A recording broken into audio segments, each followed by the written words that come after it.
Halloween has a way of bringing the darkness out.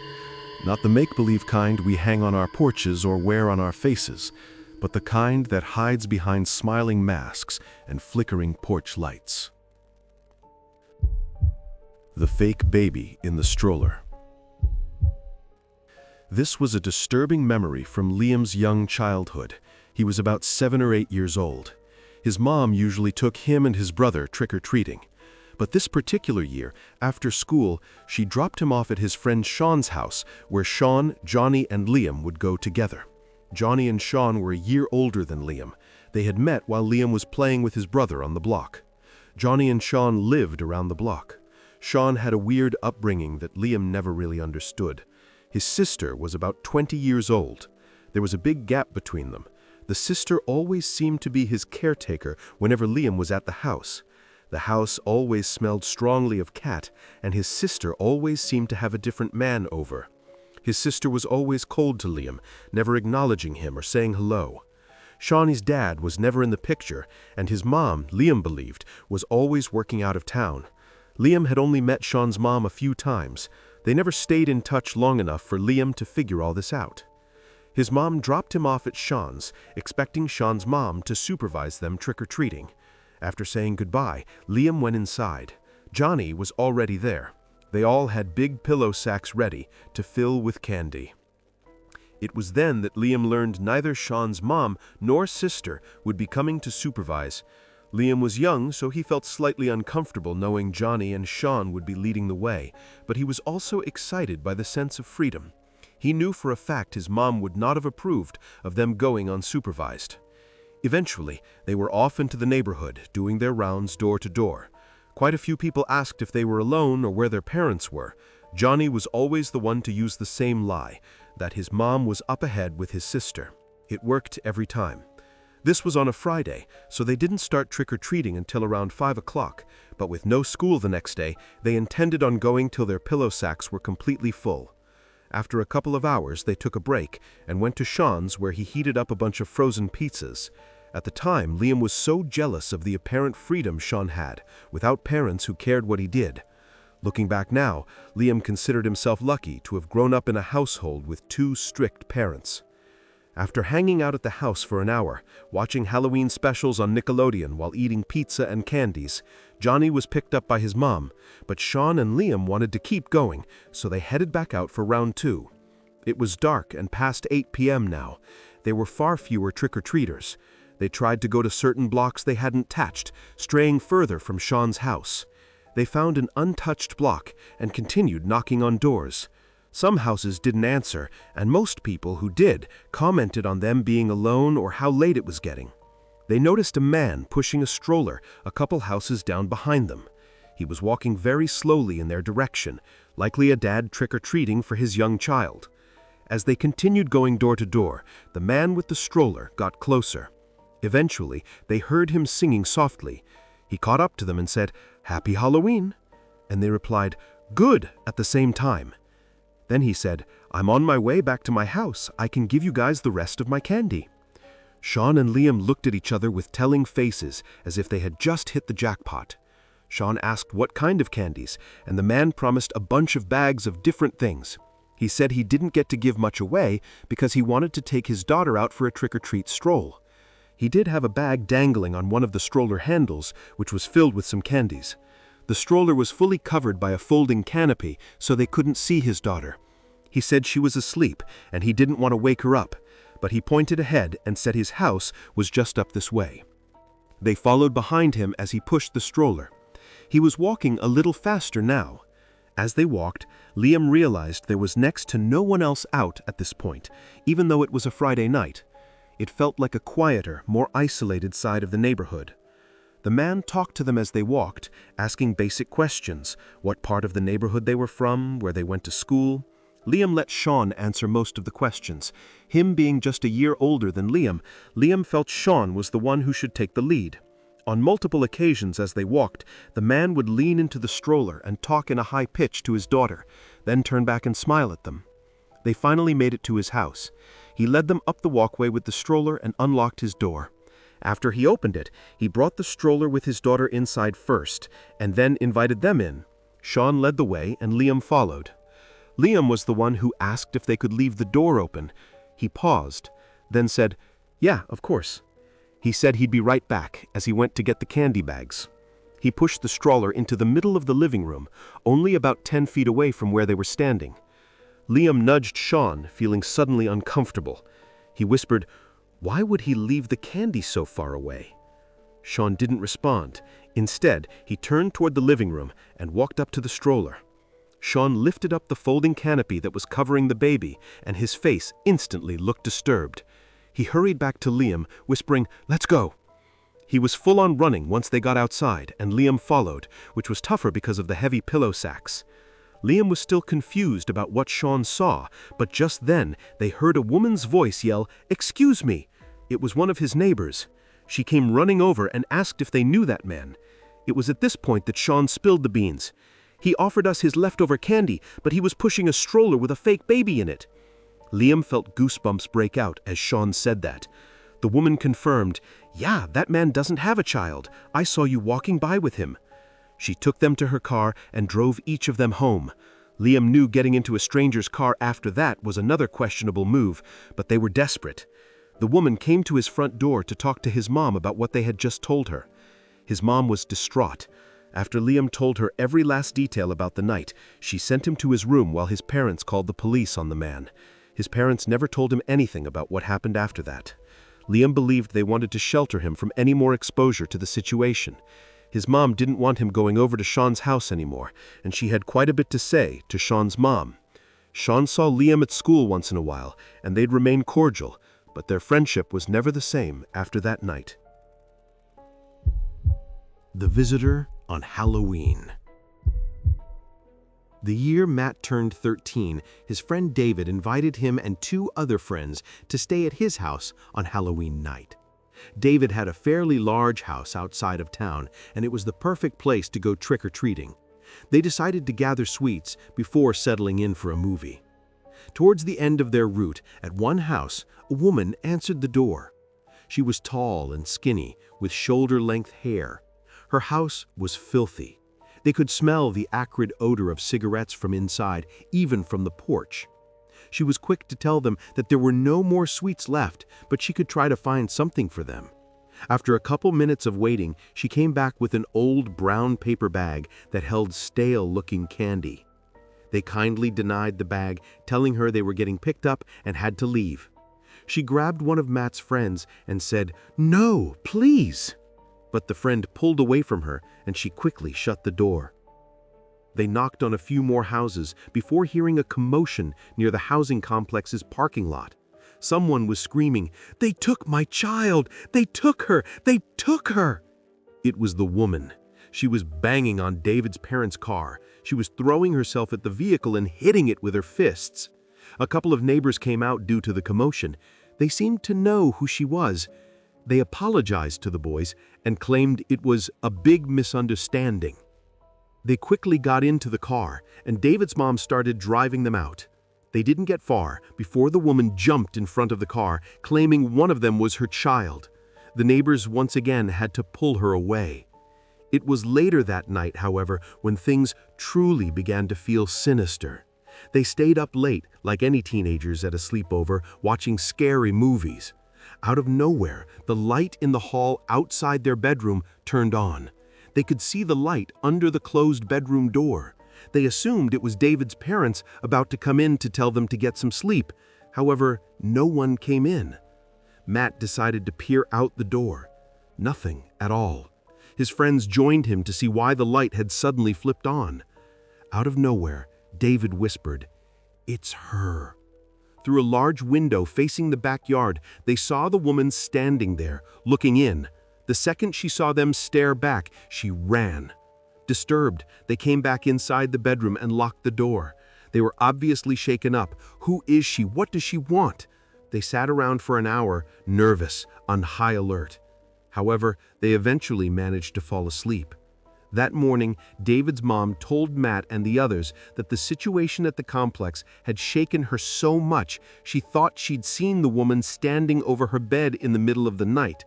Matt and his friends never even told her they saw the woman at the house that night. This led them to wonder, what if the woman actually had been inside the house that night? The figure in the abandoned asylum. Every Halloween, the large abandoned mental hospital in their town was infested with rowdy teenagers drinking and vandalizing. Eventually, the town caught wind of the chaos. The year Ethan, Ryan, and Carl wanted to explore, the town had barred off every first-floor window. Perimeter security had also been ramped up drastically. They found out the hard way cutting through the woods only to see security telling a mob of teens to go home. They didn't give up. They snuck around the perimeter through the woods to a quieter spot, hopped a fence, and started looking for a way in. That's when they confirmed all the windows were barricaded with carbon steel bars. They heard commotion all around, but managed to stay under the radar. Through their determination, Rye spotted one window that wasn't steel-barred, but instead covered with wood planks. They all had boots on, but the window was too high to kick. Carl and Ethan lifted Rye and used him and his boots as a battering ram. The wood was wet and rotted, snapping rather easily. After that, they ripped off the remaining wood, and just like that, they had their way in. They had to hurry before security might see. They boosted Rye up since he was the shortest, then Carl and Ethan leapt up to the ledge and squeezed in. There was junk and debris everywhere, so Ethan took a long, flat piece of wood and covered the window to hide their entry point. After that, they were alone in a giant abandoned psych ward to explore on Halloween. Carl brought a few cans of spray paint they planned to use, but first they had to find a good spot. Carl also brought 3 flashlights, as the interior was, of course, pitch black. It was eerie stepping out of the cold, windy chaos outside into the scarily dead, silent interior. They planned on going to the top to possibly get to the roof, so they searched the silent hallways for the stairs. It truly seemed like they were the only ones who found a way inside. They eventually found the stairs and climbed 10 half-flights to what they guessed was the 6th floor. However, the stairs in that hall didn't lead up to the roof level, so they had to begin searching for the separate staircase. As they walked down a long, creepy corridor, a huge bang suddenly echoed down the hall. They all aimed their flashlights, but the hallway was too long to see anything. They weren't the only ones in the building. They tried to stay clear just in case it was security, so they went the opposite direction. They checked the whole hallway, then turned down an intersecting corridor. Ethan was in the back, and he occasionally glanced behind him. It was a dark abandoned building, after all. A little after turning the corner, Ethan heard a faint crack in a piece of wood behind him. He turned, the only one to notice it, and saw someone peeking their head from around the corner, looking at them. But the moment he spotted them, they disappeared down the other hall. "Yo!" Ethan called. He wasn't sure if the shout was directed at his friends, the person he saw, or both. His friends stopped and looked back. They went back to the corner to look down the other hallway, but the figure wasn't there. His friends didn't know whether Ethan was joking, but at least now Ethan knew they weren't alone. Eventually, they came to a part of the hall where 90% of the floor was missing, leaving only a very small strip intact. Ryan insisted they were going over it and volunteered to go first. After looking down and realizing it wasn't much of a drop, it landed in what appeared to be a former bathroom. Ethan was okay with it. To cross, they pressed the front of their shoes to the wall and grabbed a pipe running along the upper wall for support. Ethan crossed last. His friends didn't wait. They disappeared down the hall as he called for them to wait. Ethan slowly started to cross the extremely narrow strip when suddenly he felt something grab the back of his shoe. At first he thought it was one of his friends messing with him, but that didn't make sense. They couldn't have gotten down there so quickly. He had no free hand to hold his flashlight, and his friends were gone, leaving him in near complete darkness. He couldn't see who or what was trying to pull him down into the hole. He screamed for his life, so loud it could probably be heard throughout the building. His friends rushed back, and as light poured into the hole, the grip on his leg released. A sound of running echoed from down below. They didn't try to fight the person or even look down to see how he could have reached him. He forced his friends to come back down the stairs to the first floor. But now they had another problem. They had forgotten how they got in.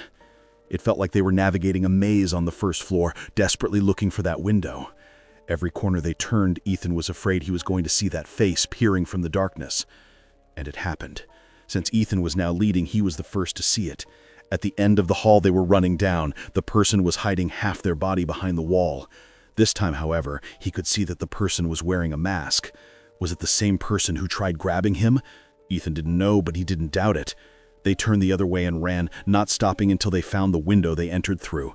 Climbing out was easier than climbing in, and by the time they got outside, most of the commotion was gone. Security seemed to have cleared the premises. They could have found a security guard and warned them of a potential psychopath in the building, but that would risk them getting busted. Instead, they ran back through the woods to the car. The rest of the night, they hung out in a parking lot. That was their 2016 Halloween.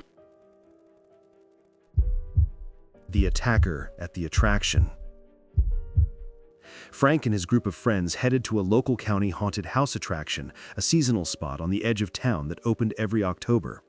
It sat right beside the woods, offering 3 distinct attractions: a main haunted house, a corn maze, and a haunted trail. His friends were Rod, James, and Bud, which was just a nickname, not his real name. They started with the main haunted house, which was professionally produced and offered a few good scares. Then they made their way to the corn maze. The maze started out slowly, just a lot of turns through the towering corn stalks. But then the scary antics began. A figure dressed as a freaky scarecrow emerged from the corn and screamed at them, causing them to scream in return. The scarecrow started to chase after them, and they ran. Frank was in the back, of course, and the scarecrow was right behind him. Even knowing it was just a paid actor, Frank felt the innate, primal fear of something chasing him, a panic that compelled him to run. Somehow, through the rush of running away through the corn, he lost all of his friends. It seemed like they all ran in different directions. Frank lost the scarecrow, though, and stumbled back onto the trail between the crops. This was where the nightmare truly began. He called and yelled and screamed for his friends as he made wrong turn after wrong turn. They never called back. In fact, it seemed there were no other visitors nearby. Frank had to finish the maze alone. What choice did he have? He walked for what felt like 20 minutes and then heard a subtle bustling in the corn ahead. He slowed his pace and tiptoed past the noise, but it was pointless. Something reached up from the corn, grabbed Frank's wrist and squeezed it tight. He cried out in pain and yelled, "Stop! You're hurting me!" He was in shock at the sheer force the supposed paid actor was using. Then the figure tried pulling Frank into the crops. Frank didn't see who it was, just a hand and arm covered by a black coat sleeve and black glove. Frank yanked free from the grip and backed away as the actor stepped out from the crops onto the path. The figure wore a heavy winter coat, black jeans, and a blank black face mask. Frank didn't know what the costume was supposed to be, but he yelled, "Go fuck yourself! You actually hurt me!" The figure started running at Frank. Frank naturally turned and sprinted through the corn to lose him. He yelled back, "I'm calling the police!" He wasn't actually going to, but Frank thought that might get this guy to leave him alone. He ran deeper into the woods until the sound of the chase faded. Then he sat down on the exposed root of a tree to catch his breath. He had time to think. Did that guy really follow him from the corn maze to here? Then he heard footsteps approaching, and of course, at that exact moment, his iPhone started ringing. Frank silenced his phone, but the footsteps had stopped. He pushed himself up off the root quietly and leaned to the side to get a view past the tree. It looked clear. Frank started to run back towards the path of the attraction and immediately spotted the figure to his right. He thought, "Fuck it." He stopped and yelled, "I'm suing this place because of you." But the man didn't stop running. He reached Frank and shoved him hard to the floor. Frank hadn't expected the actual physical contact. He was in shock once again. Frank got back up as fast as he could before the man could get on top of him and booked it. The man chased him, but when Frank got back to the path leading toward the attraction's entrance, the man stopped and turned around. Frank went straight to the front office shack and asked for a manager. An older guy greeted him, and Frank told him about the man who was chasing and attacking him. The manager said they didn't have any actors wearing that specific attire. The manager called the police, and eventually Frank's friends met him there. He stayed to describe the events to the police when they showed up. Frank didn't have any marks to show them, but they still took a report and the place was closed for the night. They all went home after that. Frank hasn't been to any haunted attractions ever since. Halloween home invasion. Last year, Halloween fell on a Wednesday, and because of that, Jorge was home alone. His dad worked nights, and his mom was staying with her sister because his parents were separated at the time. His sister was away at college, so it was just Jorge, left to provide for the trick-or-treaters. His dad had bought a couple bags of Kit Kats and told him he expected them empty by the end of the night. Jorge didn't know why, but his dad took Halloween seriously. Jorge didn't get home from classes until around 6, so it was already dark and the kids were out in droves. alcoves. The second he dropped his bag on the couch, the bell rang, and that went on for several hours. He was getting homework done later on in the night, after the rush of trick-or-treaters had mostly gone home. It was sometime past 9, Jorge remembered, and the doorbell rang once more. It was the first time in over half an hour. He went to open the door with a near-empty bowl of Kit Kats, expecting kids, but instead he found a lone man, maybe 35 years old. The man waved at him with a neutral expression. Jorge didn't open the storm door. He just watched the man, ready to slam the inner door shut. The man stopped waving, then reached for the storm door handle and yanked it open. At that moment, Jorge slammed the inner door shut and locked it. He texted his family group chat that some guy just tried opening the door. His dad joked that if the man did it again, Jorge should go outside and teach him a lesson. Jorge decided that was it for opening the door that night. He went back up to his room to finish his homework. Soon after, he heard yelling coming from outside. He lost his patience and eventually got up to see what was going on. Jorge slid open his window and looked down. The man was there again, shouting up at his window. He was mainly yelling that he needed help finding his son. Jorge didn't believe him for a second. He texted his family again. His dad just said to ignore it, he'll go away. Jorge left his room and shut off the light so that the man would go away. Then he went to the basement, which had no windows. He tried to continue his work down there, and all was quiet for a while. Then, flick, the power went out. Jorge's initial thought was that the man outside had tampered with the electric box. He stayed in contact with his family the whole time. After a few minutes, Jorge heard the floorboards creaking above his head. Someone, he didn't need to guess who, was inside the house. His mom, dad, and sister all texted him to call the cops. Jorge stayed put in the basement as it was the safest place at that point. The cops were en route. All he had to do was wait. Then the basement door opened, and the man stepped down the stairs only halfway through. Even without power, a little light from the upstairs poured into the basement, enough for Jorge to see the man's legs. He was standing on the middle step of the staircase, and he swore the man just stood there for like 2 minutes. He heard him mumbling stuff, but couldn't understand any of it. For the longest, most painfully uncomfortable moment of his life, the man spoke into the darkness of the basement. "I can see you." The whole time, the man's legs were actually facing him. Was he actually looking at him that whole time? Still, Jorge didn't move, nor did the man. The man continued to stand there until there was a loud bang at the front door. Then he walked back up the stairs, shut the door, and Jorge heard creaking above again. Jorge waited 20 seconds before running upstairs to the front door. By that time, the man seemed to have left the house because the cops couldn't find him even with Jorge's help.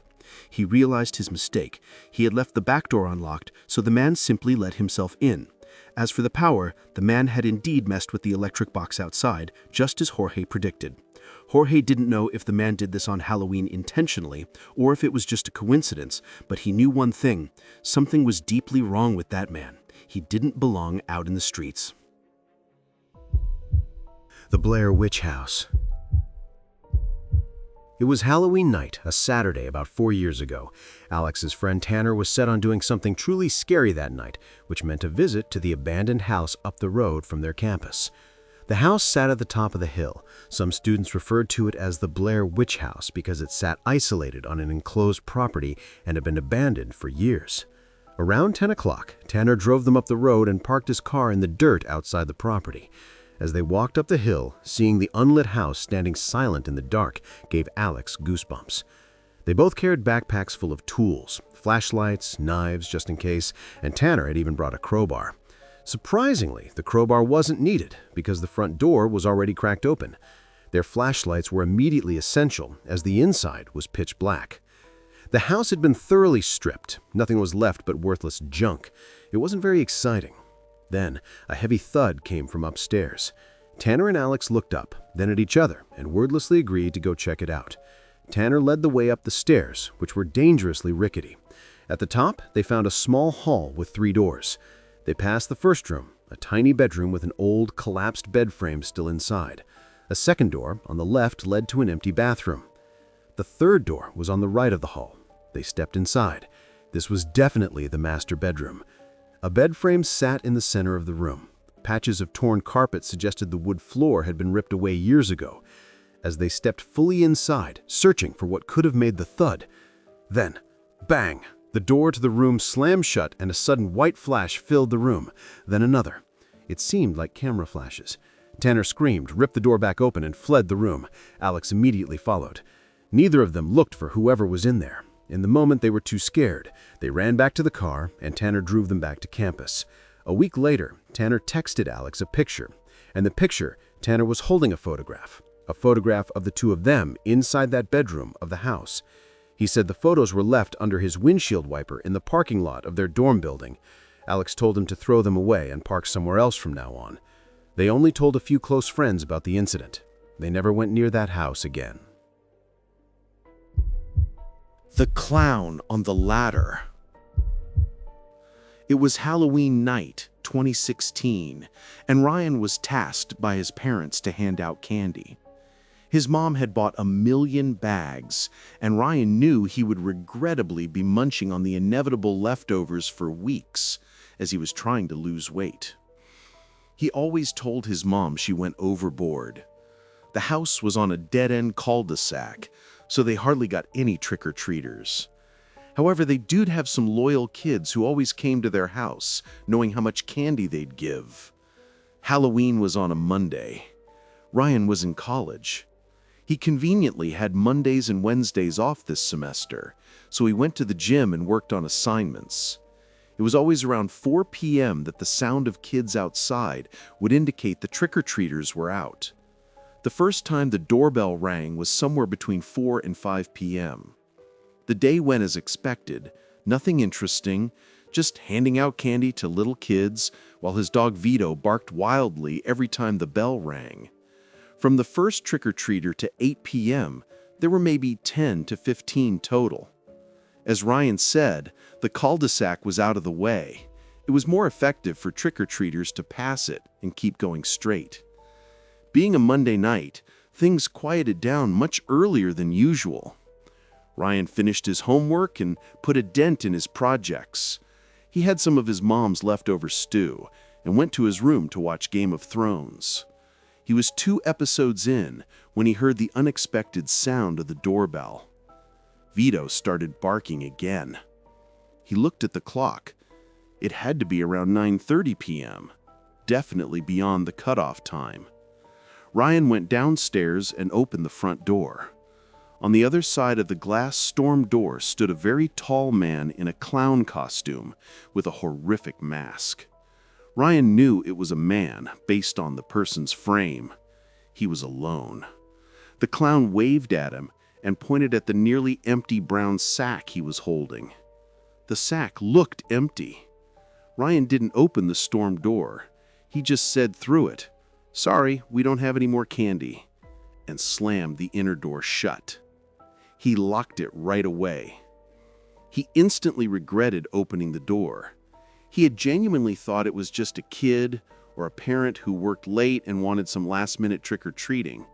The person he just saw on their stoop was not a kid. It didn't even look like a teenager. The person's frame was massive, and the clown costume just made him look even bigger. Thankfully, Ryan hadn't grabbed the candy bag, so the man couldn't see he was lying. He hovered by the door, listening for footsteps walking away.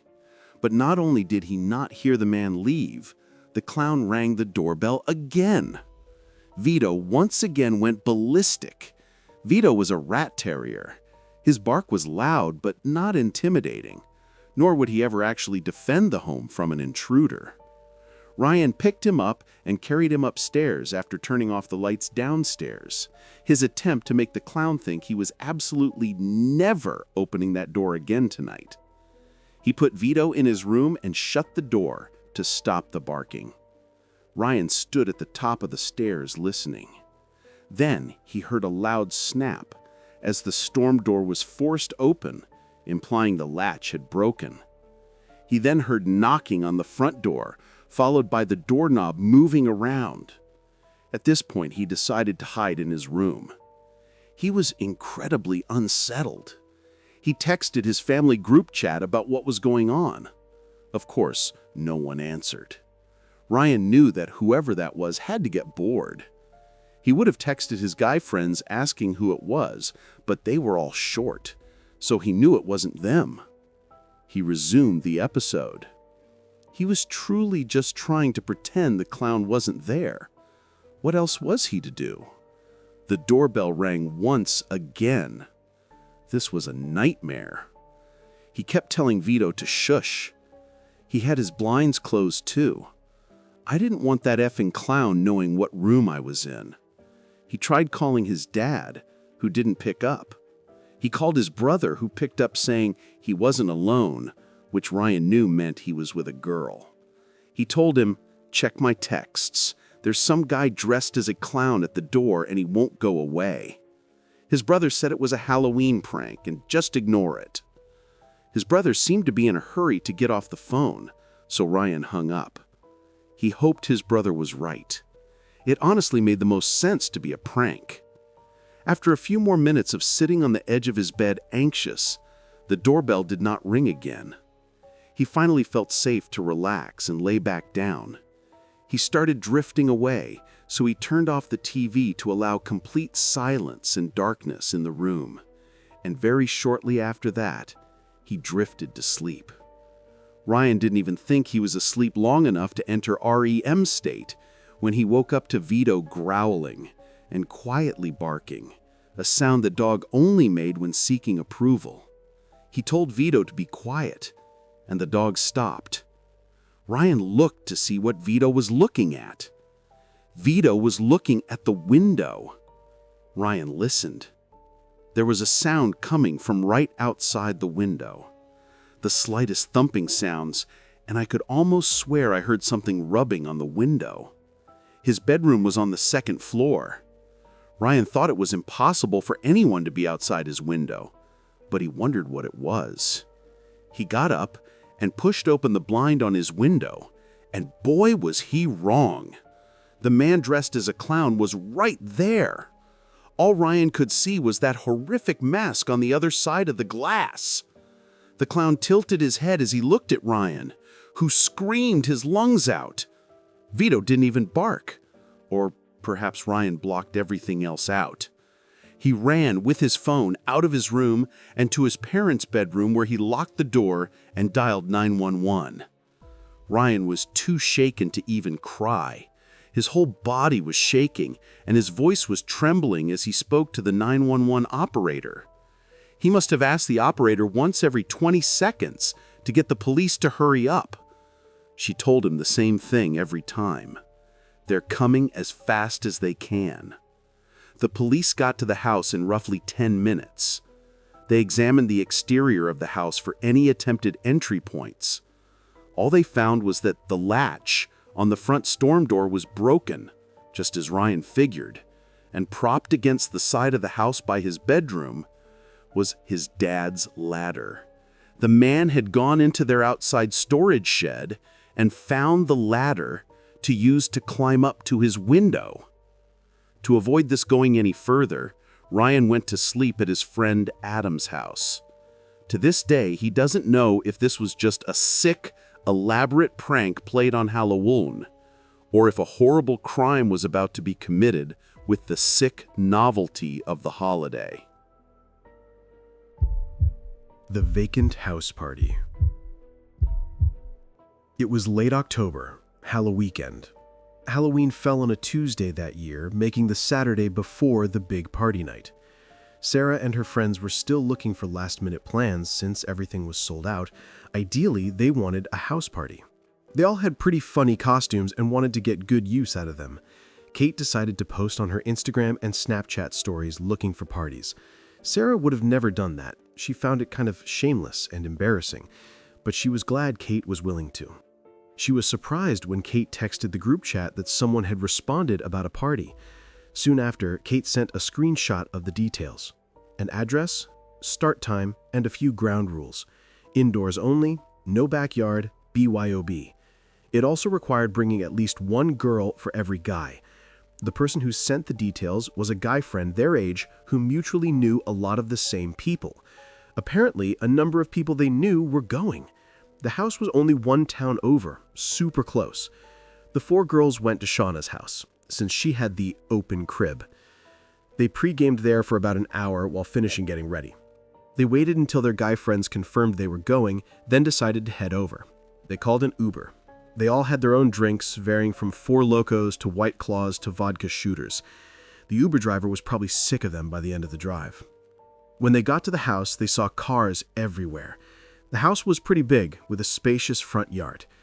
There were 4 girls walking in, so they knew whoever was throwing this party would be happy to see them. They didn't hear music until they got closer to the door. Then they heard the beating of the bass. Sarah opened the door. The first room was a cross between the living room and the kitchen.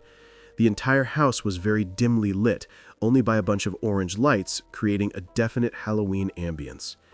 The place was decently crowded, but they didn't know anyone. Kate texted the guys they knew to see if they were there yet. In the meantime, some older guy came and greeted them.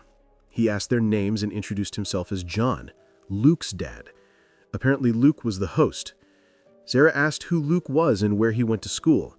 John replied, "Oh, he's around here somewhere. You can ask him when you see him." Then he asked if they wanted to put their drinks in the cooler.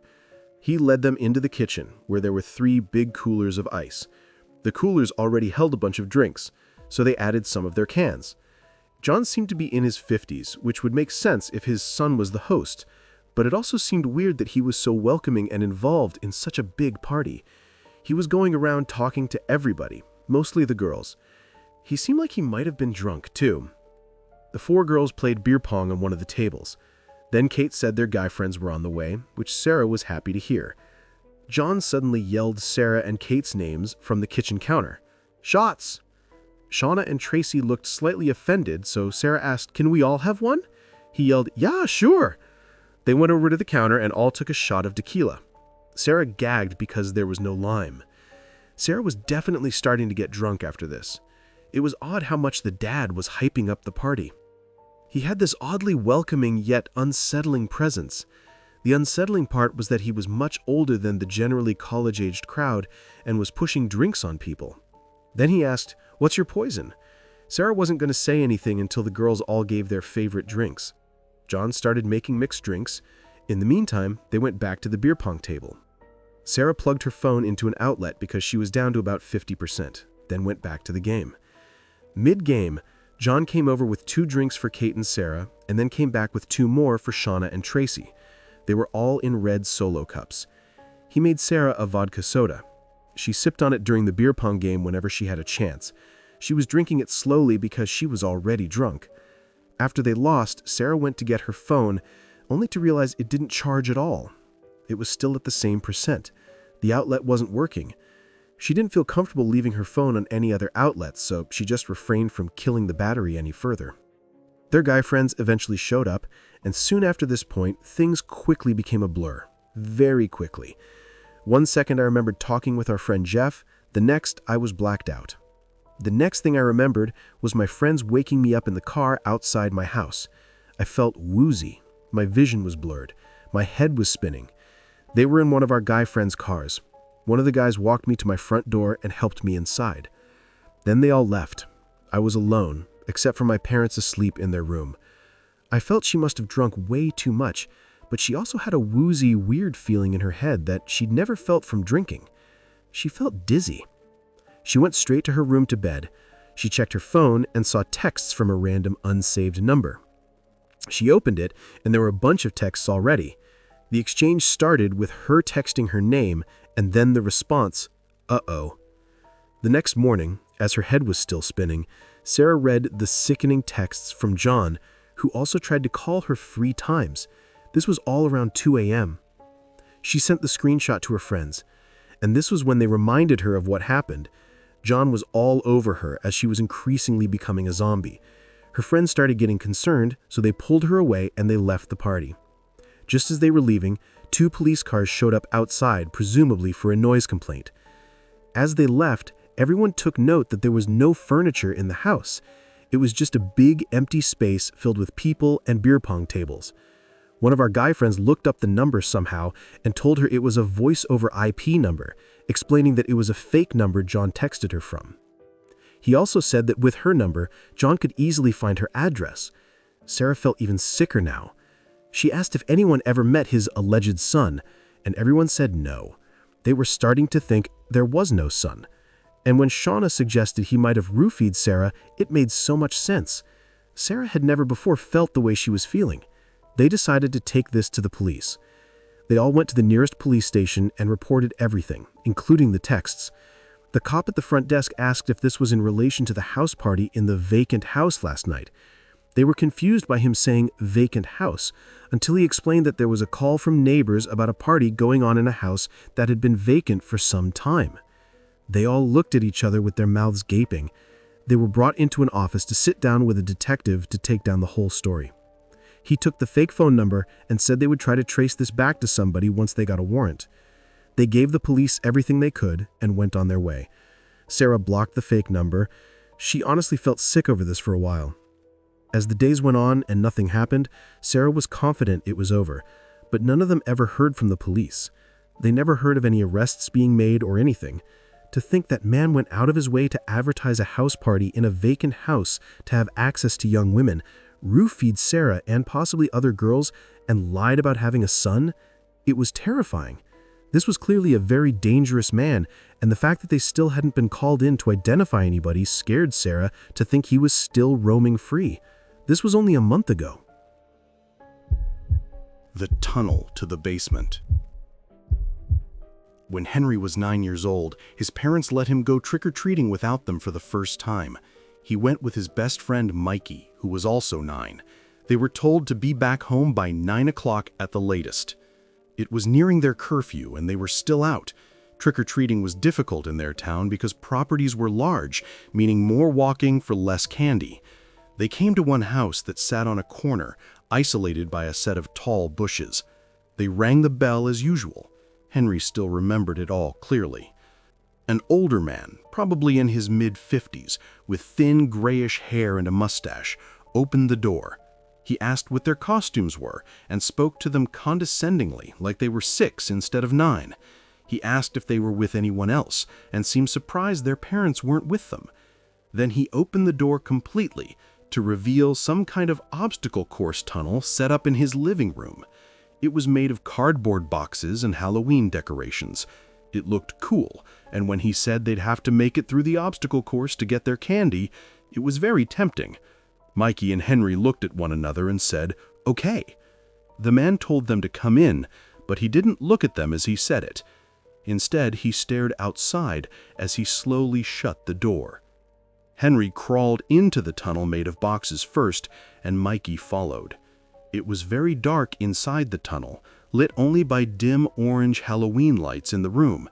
Fake spider webs and other Halloween toys were scattered throughout. The tunnel was long and well put together. They struggled to find the other end. When they finally did, it led to a small room, also lit by orange Halloween lights.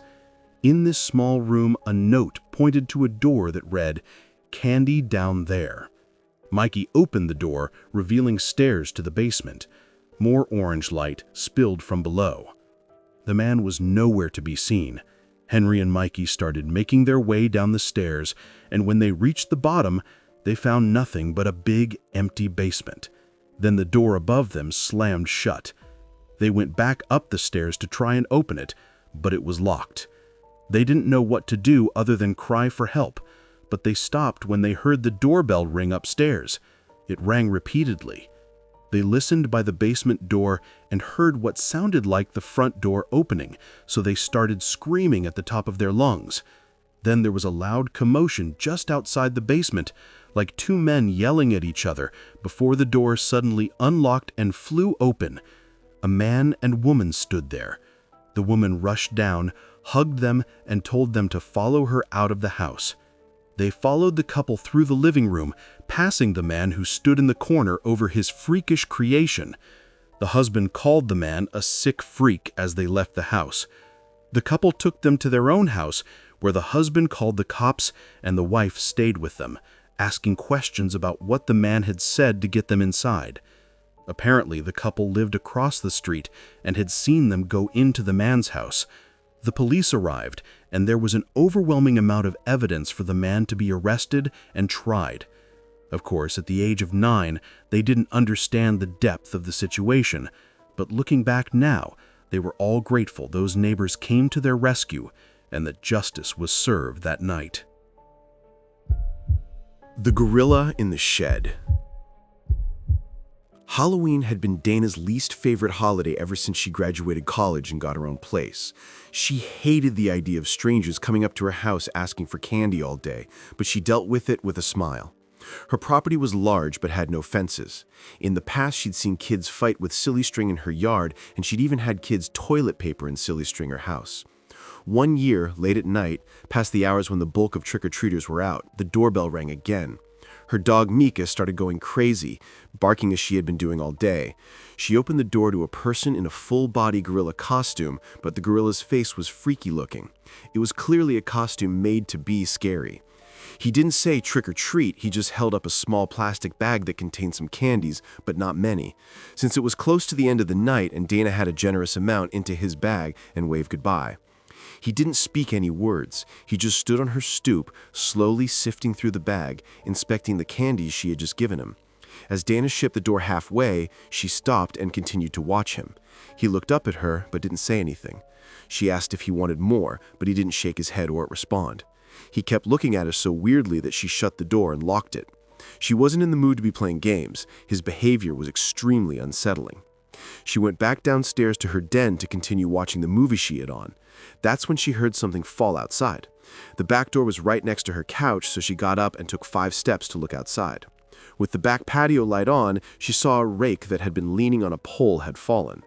Given how she left it, it was strange for it to have fallen on its own. It was not windy out at all, so it absolutely shouldn't have fallen. Being Halloween, she felt compelled to go out and investigate. She threw on her slides and went outside to pick up the rake. Then she noticed the door to her shed was cracked open. She had a large shed in her backyard for outdoor equipment. She went over to take a look inside. The lights hadn't worked in years, so she had to use the light from her phone screen on full brightness as a makeshift flashlight. Dana didn't know what she was expecting to find, but it certainly wasn't a gorilla mask sitting on a big box. She knew right away. The light from the phone only traveled so far, but she dared walk further into the shed until she saw him in the corner. There was the person in the gorilla suit, only now his mask was off. She stepped a little closer and realized he was facing the wall, standing motionless. He was not a kid, but an old, terrifying-looking man. She didn't know if he heard or saw her yet, so she started backing away slowly. But even though she hadn't made a sound, his head suddenly snapped to face her. It nearly made her shit herself or have a heart attack. She ran back outside and slammed the shed door shut behind her. Then she ran back to her house door and heard the shed door open with a lot of force. She didn't look back, she just went inside and locked the door. Then, of course, she called the police to report a trespasser on her property. It figured that by the time the cops arrived, the guy in the gorilla suit was gone, mask and all. All they could do was assure her they'd be on the lookout for someone in a gorilla suit. After they went on their way, Danny didn't have much interest in finishing the movie, so she went upstairs and called it a night. That night in bed, she woke up to Mika barking downstairs. She left her room to see where the dog was. Mika was in the den by the back door, barking ferociously. She took a quick look outside without letting Mika out, but she didn't see anyone, and the shed door was still shut. Still, she felt creeped out being in the yard that night, so she hurried back in and brought Mika up to sleep in her room. She fell asleep, but not without hearing Mika growling slightly occasionally, which freaked her out. The next morning and ever since, life had been completely normal, but that was by far the scariest Halloween Dana had ever had.